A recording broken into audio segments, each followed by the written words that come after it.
Hi, it's me, Sarah Lynn, teacher turned professional tutor, and today I want to let you in on a really big secret. We're going to be preparing a GCSE roadmap that covers every single thing that your child needs to do from February to June to successfully accomplish their GCSE goals. But today we're not just talking about exam season.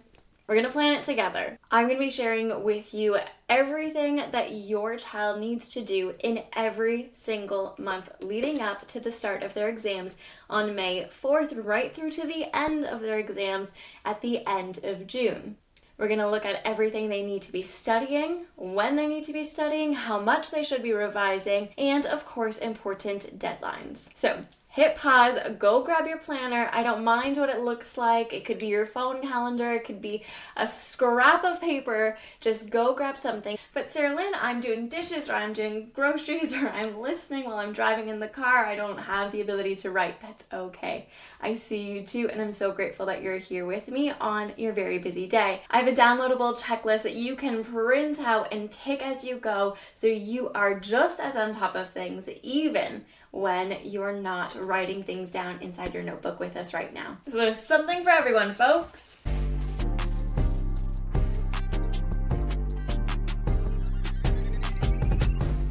So if you've hit play on this, I'm guessing you're already freaking out about the upcoming exams, or you're one of those eager beavers who wants to get ahead of the stress. Either way, I see you, and I'm so grateful that you're here. I'm going to be diving into everything we need to do from February straight through to GCSEs. This is the exact guideline that we use in our tutoring company when students join us at the end of January, when they miss the opportunity to do a little bit of less stressful preparation, and we are feeling crunch time. But don't worry, this is a tried and tested method, and I have every confidence it's going to work just as well for your family. And we're going to focus in on the stuff that actually moves the needle. There's this fear, this worry that we need to do it all. And the truth is, your teen does not have to do it all at once. There's a very strategic way that we can go about preparing for the GCSEs in these last couple of months. So let's grab those planners and let's dive in.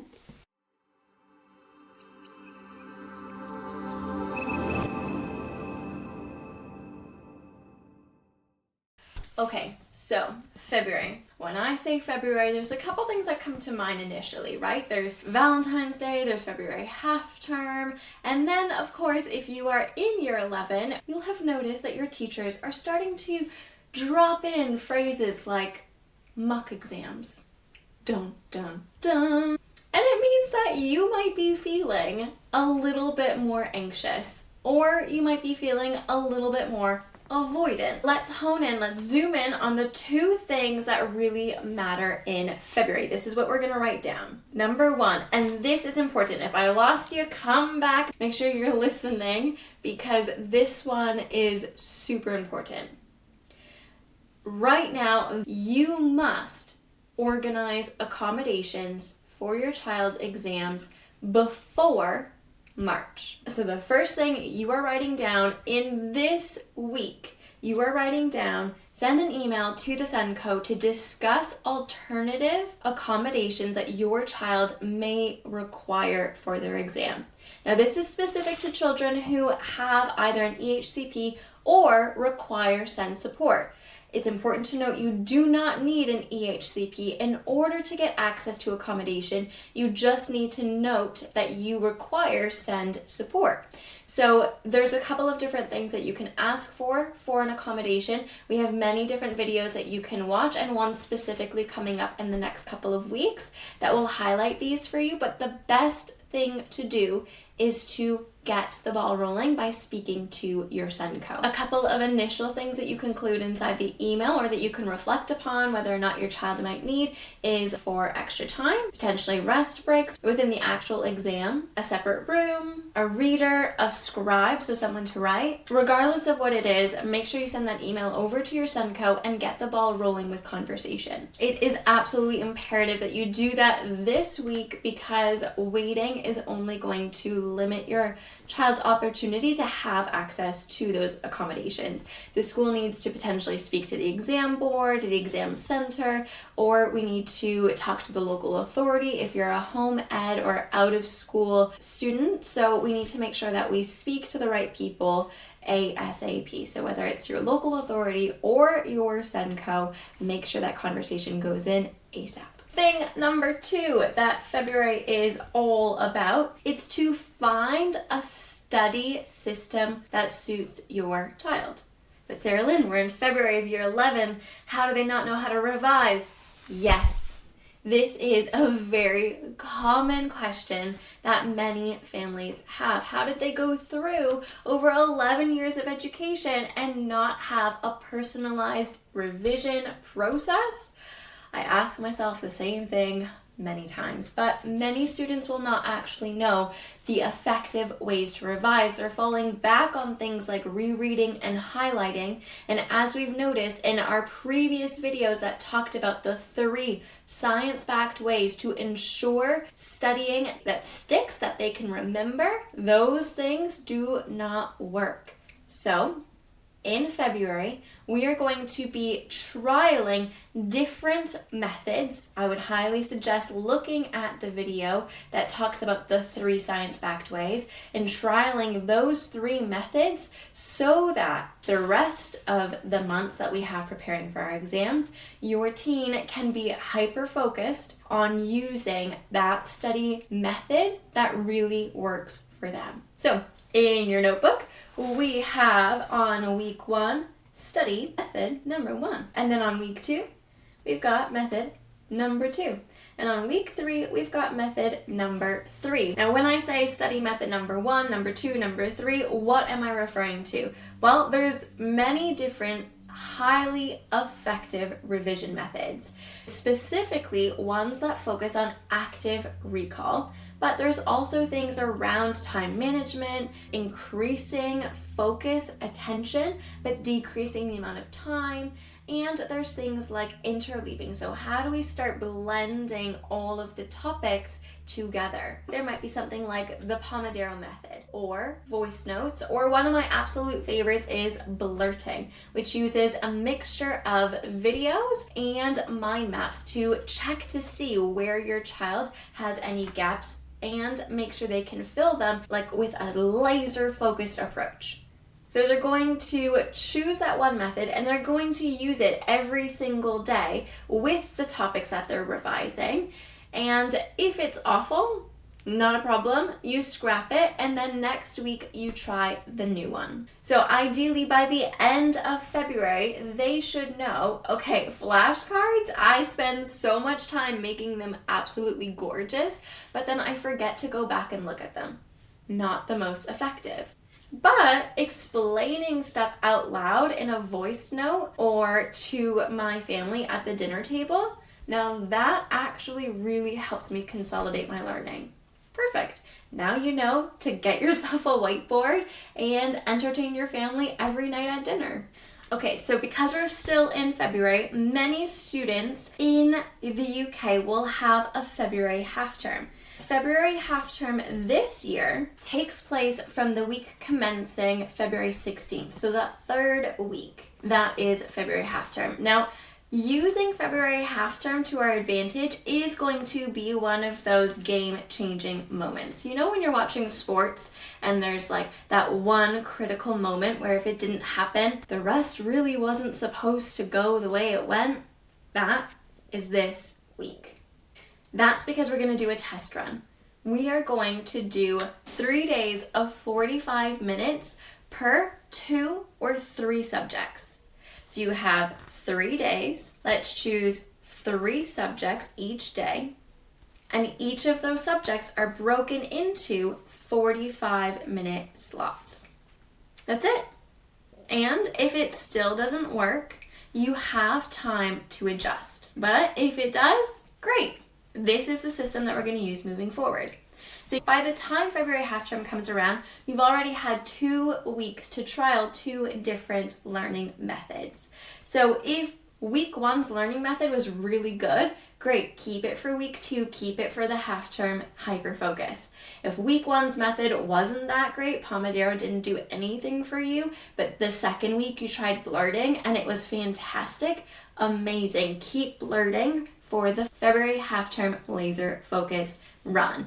If you tried Pomodoro and you tried blurting and neither of them work, the third time, use the first day out of your 3 days to trial a new one. Let's say it's voice noting. If after your 3 45-minute sessions with voice noting, you feel like actually you can see what you remember, what you forget, and you feel confident on how and what to revise, that is the one that you're going to continue with. You see how I'm going through all of my different options? This is our super specific approach to test our theories. So by now, even in February, you should already have access to what the potential exam schedule is going to be like for your child. If you don't, I would suggest that you add that to your February to-do list and go and email all of the teachers to find out which exam board they will be writing in so that you can then Google when those exams are. And we're going to put those in our timetable, into our diary. Okay, so that is February. Let's move forward to March. Move my matcha closer to me. Okay, I am a lover of alliteration, so we're gonna theme March the Microsystems Month, which means we're gonna grab the data that we got back from our trial study revision methods in February, and we're gonna put the successful ones into a plan. Now, here's where a lot of our families go wrong. They look at March, they go, oh my gosh, we're in countdown mode, and they do this super detailed, color-coded revision schedule that literally looks like something the Army SEALs, Guard, whatever, would be incredibly proud of. Like, they would beam with pride when they see it. But your teen is not going to have that same reaction. And remember, we're doing everything for them. So let's strip it back down to basics. Your teen doesn't need a perfectly color-coded plan, even if it makes us feel good. What they need is one that they're actually going to use, one that doesn't feel overwhelming. The way that we do that is to break it down into 3 parts. In March, we're looking at the 3-part system, which goes as follows. 1 time block, 2 to 3 subjects, 1 thing checked off and fully accomplished per time block. What do I mean by this? A time block needs to be consistent. It almost needs to be like a meeting with a tutor. It's 5:30 on a Tuesday for 45 minutes every single week without fail. That is essentially what you're putting when you put it into your child's calendar. It is a very specific time block, ideally one that they can use across the 5 days. Now, when we think about time, there's differing amounts of time that are ideal. Most of our families begin with a 45-minute block per subject. Now, the reason why we're looking at 2 to 3 subjects is because an hour and a half to 2 hours and a bit of revision every single night is a lot, but it is manageable if we're able to rotate our subjects between ones that require high intense focus and a little bit more passion-driven or interest-led focus.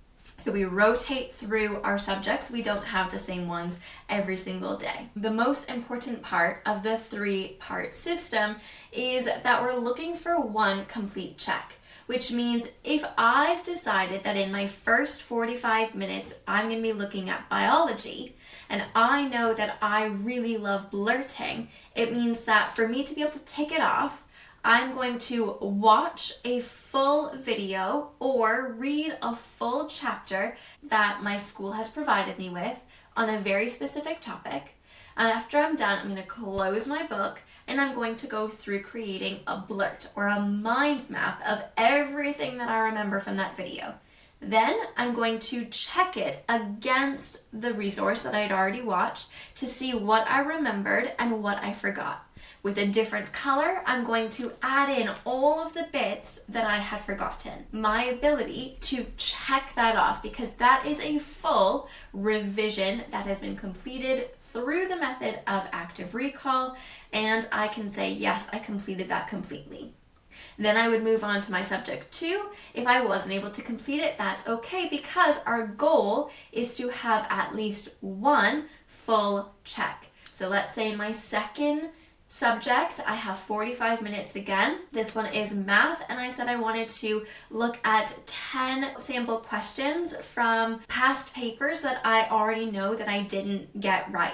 So I have them beside me and I want to work through them. I'm going to give myself the opportunity to work through them. Then I'm going to check my work against the mark scheme. And again, I'm going to add in with a different pen what I missed inside my answer. So now I have a revised version that I can look at to see what I didn't get right. Now, if I only got 3 out of those 10 questions, that wouldn't be a full check because I meant to do 10, but I got 3 done. It's not a negative, it's still incredibly positive, but we're looking for something completed for us to do that check. The reason why we do this is because it gives us feedback. At the end of our revision blocks, if we go a whole day, a whole week without having anything completed, that's usually because the method, the study method that we're using, is not in line with our preferred revision method, and therefore we're not making progress. So that's why we have that one check system. It helps us to make sure that the revision that we're doing is actually effective. Okay, now that I'm done my spiel on the importance of effective revision, I just want to note something with you. So if you've wandered off a little bit, that's okay, but zoom back into this because it's very important. If you submitted your accommodation request in February, well done. By now, because we're in March, that's when we need to chase it. That's when we need to go back to the school to follow up. What exactly are we working with in terms of accommodations? Make sure you don't miss this, because we've had a student before go to their exam and have someone sitting beside them, but they had no idea what that person was there for. Turns out that person was there to be a reader, but because our student didn't know if they were there to give them emotional support, if they didn't know if they were there to give them guidance to refocus them, they had no idea what that person's role was, and that person can't speak. That student never asked the reader, and therefore there was no point of having that person there. So we need to make sure that we get really clear on if the accommodations were approved and what they look like for your child in practice. So if you haven't already, in March, make sure you put a star and you're going to follow up on accommodations. And honestly, be annoying if you have to. This matters. It really matters, not only for your child's ability to know if they have these extra things that they might need, but also what does it look like in practice? If they get extra time, how do they ask for it? When is it added? If they get rest breaks, is that movement as well, or do they just pause? We need to know what these things look like in practice. So be annoying if you have to. Speaking of annoying, don't you despise it when you forget something that's important? I do, and honestly, I'm a very forgetful person. I say that with a smile because I've just come to accept that my life is full of sticky notes and reminders everywhere. But if I don't have something written down, it goes out my brain incredibly fast. And if you are very similar, then not having something being written down, it can be a game changer. So if you're not able to write this down in real time with us, that's okay. You have a couple of options. Of course, you can come back and re-listen to this podcast, which I'd be so honored for you to do, and we can sit and write down in the journal together. Buddy systems are always a positive.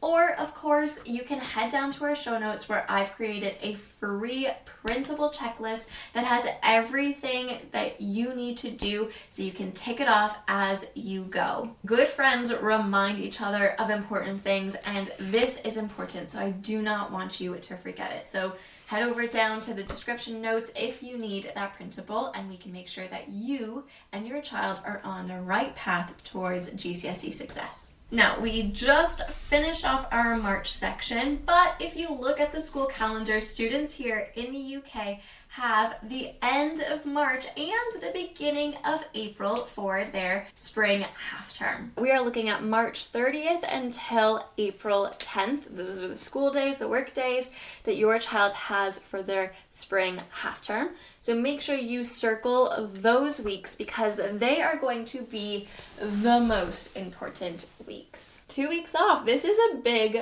chunk of time. Let's dive into how we can make the best use of that time. Now, here's what usually happens. Either parents will turn this into a revision boot camp, or everyone pretends it's just a normal holiday before their exams and shuts all revision down. And if I could be honest and candid here with you, both are not ideal. What we should be doing during this time is strategic revision. So let's break it down. What does it look like? Well, week 1. This is how our students approach it, and it's been working for the last 10 years, so I have no doubt it can work for your family as well. Week 1 is our ramp up. Right, this one is very similar to our February half term. Instead of doing 3 days, we are doing 5.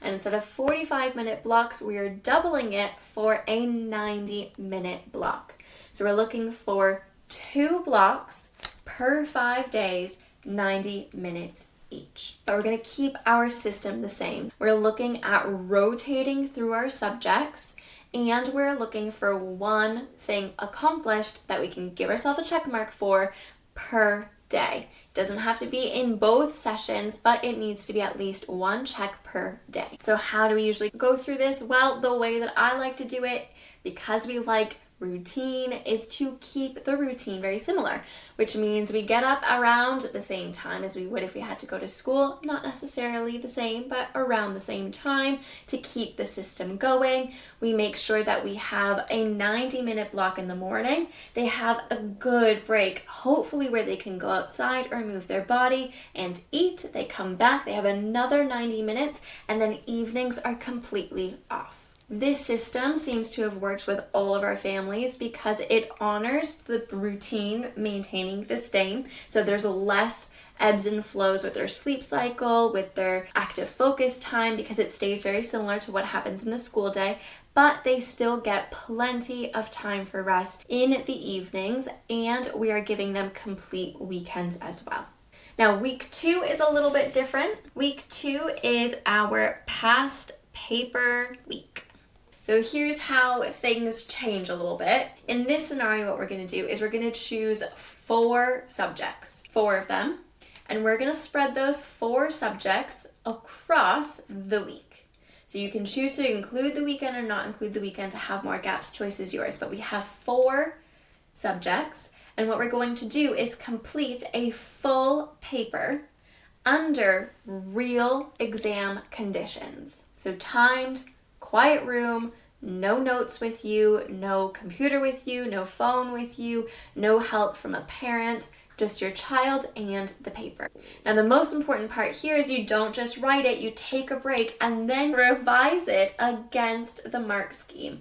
It's no good for you just to write the paper and then not know what you got right or wrong. We need to compare it against the mark scheme, and by doing that, your child is actually doing the most active revision, because when we're looking at what they have versus the benchmark to get full marks and what that gap is, they're learning to remember what those parts were that they didn't originally have. And that is gold. Okay, I'm going to do a little detour for our students who get in those exam scenarios, even within the comfort of their own home, and they still feel like they can't do anything. The pressure of the exam is too much. Well, we have a couple of different videos that I'm going to link up here that you can pause this one and go back there for, or vice versa, because it goes through how to support children who are incredibly anxious, that the anxiety gets so much that it leads to shutdown. It's very common. With a little bit of tweaking and tools, we can help them to navigate this scenario.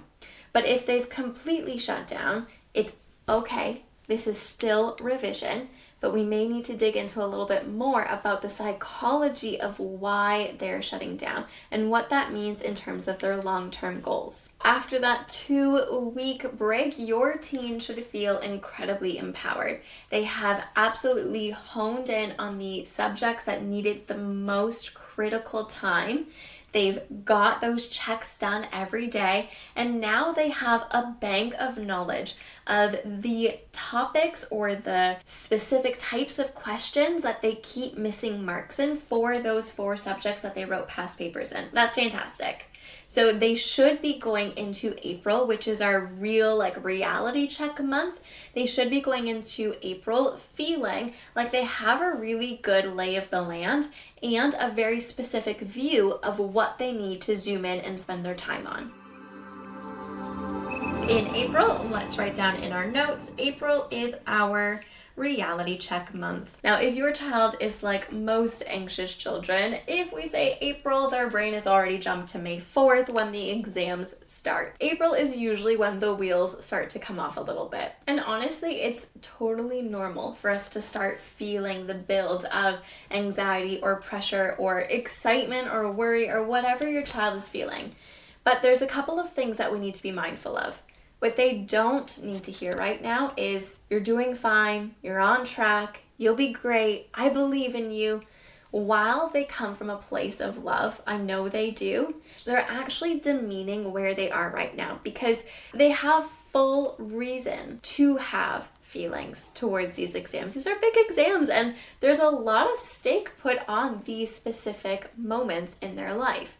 So your child has every right to have these feelings. What we need to first do is validate, but also create the bridge to explain why they're having them. So we may say something like, I can see that you're starting to feel a little bit worried and nervous, and it makes total sense. The time is just around the corner for your exams, and you have all of these feelings about that. But the truth that's actually happening is your brain is trying to protect you. And unfortunately, this protection is coming off in a feeling that's uncomfortable. It's making you feel a little bit panicked. But if we can remember one thing, our brain cannot function very well when it's in fear or panic mode, right? That guard dog is barking so loud that it turns off our prefrontal cortex, the reasoning part of the front of the brain that's able to do these things to pass an exam. So what we have to do is we need to calm that guard dog down. If you're looking for ways to specifically do that, then you can head up here because there are so many different resources, again, within that anxiety video that are going to help your child to relax their dysregulated nervous system and feel a little bit more grounded whenever they're around things like exams or anything else that makes them feel a little bit discombobulated. A really practical thing that we can do, though, that I want to share with you is actually add a new section to the board or to the fridge. This is the what I've already done part. This is because anxiety erases memory. And when they're sitting in anxiety come April, worried about what's to come in May, they will have already told themselves that they have not done enough. But we both know that that's not true. They've done years of practice leading up to this, but specifically from February, they've done incredible work. They've identified their study method. They've gone through February and April, which were 2 intensive half terms where they really zoned in on specific subjects. Every day of the week, they've been practicing through different study blocks, and they've maintained a couple of checks each week as well. So we're going to put those on the fridge as a reminder that they have already done the work. Now they need to trust in what they've done. Once that has been completed and everyone's feeling a little bit calmer, let's dig into our April process. So April is very similar to March. We just have higher stakes. This time we're going to look at what happened in March. We're going to check to see, was the time allocated enough for your child to get a check at the end? Did your child feel like they were able to accomplish things in all subjects, or were there specific subjects that just kept feeling like they're not hitting the mark? Those are the topics that we focus on. When it comes to time allocation, were we giving ourselves too much time or not enough time? We can revise those, but the same principle stays the same. We have a very specific allocated time that hopefully stays the same every day of the week. We have a rotating schedule of subjects. Now in this case, we might actually start bringing in more subjects with less time. It's up to you and your child, but usually they have enough revision material. Now it's just about fine-tuning and tweaking. And importantly, we're going to start hyper-focusing on our past paper questions. We should have already started seeing them through spring half-term, but they should become the staple kind of approach to revision if that hasn't already been their method. April is done. It stays the same with revised tweaks. That leads us to May. Now, May is going to look a little bit different because your child's exams are going to start, well, the GCSE exam schedule starts from May 4th. Therefore, they could have days that they have exams and days that they do not. So it's going to affect things a little bit, but let's zoom in on how it could work for your child. May. How do we approach this new phase? Well, a couple of things. 3 to be precise. First and foremost, sleep. Your child may start to feel like they need to overcompensate and spend more time revising. It is natural for them to feel this, again, because it's their brain trying to protect them to feel that panic. However, it is not the right solution for them to start spending more hours revising and not getting enough sleep. We need to have a hard stop. Your family can make that decision. For most of the families that we work with, it is 9 p.m. We need to have time to decompress before we go to sleep. Otherwise, it's just going to run through your brain while you're sleeping. So a hard stop around 9 p.m. so you can do something before you get into bed, and then you can make sure you have that quality sleep.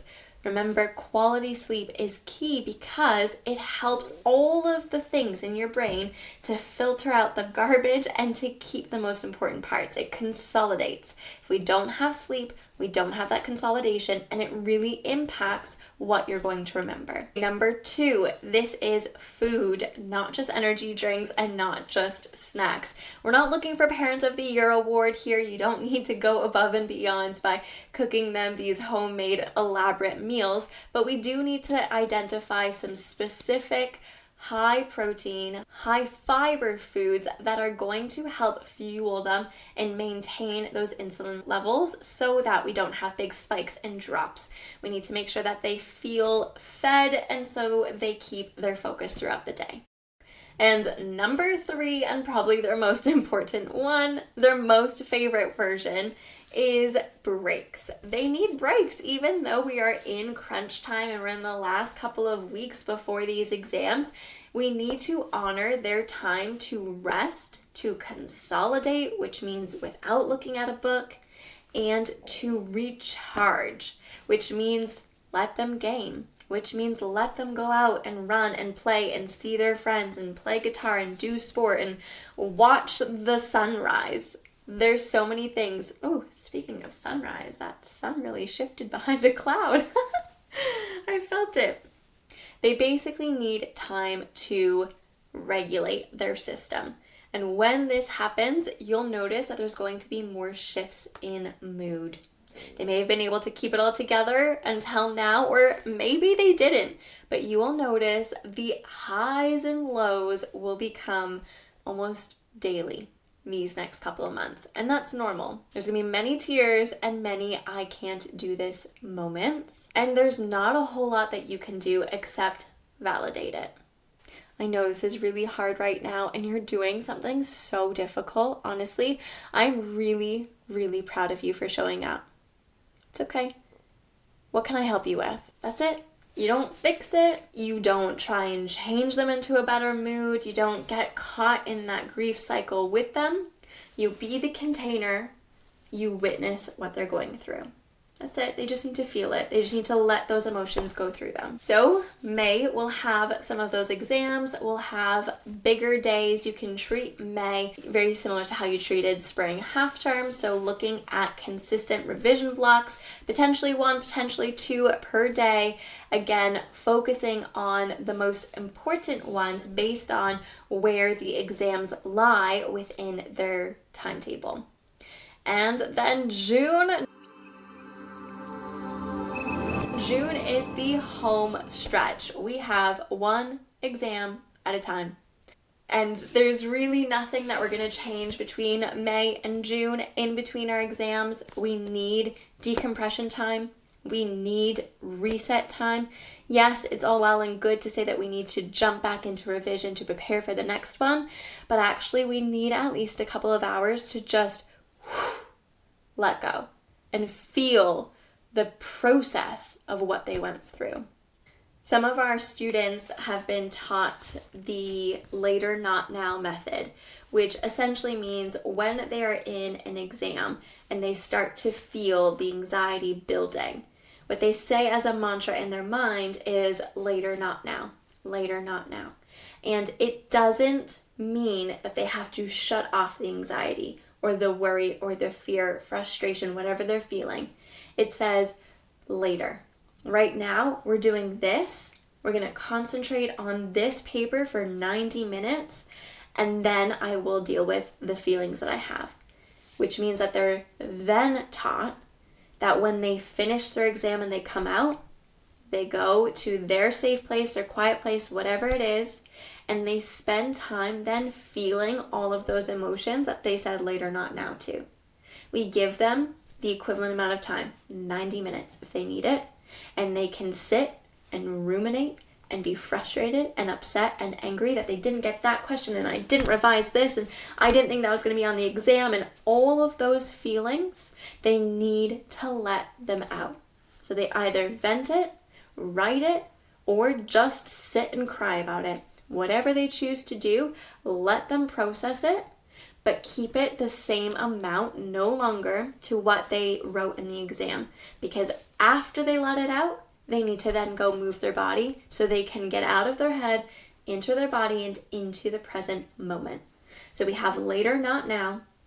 Feel through it. Move your body to ground yourself into the present moment. That helps with the reset. That allows them to grieve the process and then move on so they're ready for the next exam. It's been really helpful for a lot of our families. Okay, and as all of these exams kind of go by, my favorite thing to do is to have them written down visibly for the whole family to see, and to tick them off or scribble them out or rip off that part of the paper and burn it. Do whatever you have to do to celebrate, to signify to your family, to your body, to your child, how exciting it is for them to have stepped over that hurdle and got ready for the next one. That is an incredibly powerful moment that we are cementing in their life. It is important to celebrate and acknowledge the journey that they've come on. So circle that last exam day. Make sure that everyone in the family in the know that that date is super important. And at the end of every exam, my advice to you is to not ask them how they think it went. They will eventually come and tell you if they want to, but it doesn't really matter. At this point in the phase, all we want them to know is that we're incredibly proud of them for doing it, whatever that looks like. So when they come home, just give them a little cuddle, and I'm proud of you. There you have it. Everything that your child needs to do from February until their GCSE exams start, all condensed down into a checklist or in your planner, so they are doing the things that actually matter. If you planned with me in your journal, hurrah, I'm so excited for you, because writing things down, having them visible, means that we're less likely to forget. So you're doing something incredibly powerful for your family and your child, and I know they're gonna be so grateful. If you weren't able to do it with us in real time, that's okay. Like I said, there's so many options. You can come back to this video, watch it on 2x if you need to, and write things down in your journal at the same time. Or of course, you can head down to the show notes below or the description and click on the link to access the free printable checklist. I have everything up there, and it feels really darn good to just tick something off. Now, if I could share with you my best next piece of advice, it would be not to gatekeep this information, right? Like, you have all of this information in your notebook, in that checklist, which is fantastic, but everyone in your family needs to see it. Everyone in your family needs to be on board, and your child needs to understand the reasoning behind things. So sit them down, have a little family meeting. We love family meetings. We have many of the Maverick education families having them on a Friday night dinner where everybody sits down and they can share things. And this is a really important thing for you to share with the family to make sure that everyone is on board and we all see what's coming up. So that's it. You can go ahead and you can celebrate the fact that you now have a roadmap, a plan for your teen. Oh gosh, I almost forgot. If you think, great, we've got the roadmap, but Sarah Lynn, you mentioned revision and study methods, and I don't think my child knows how to do those, and we need to start looking in February at different ones that will suit them.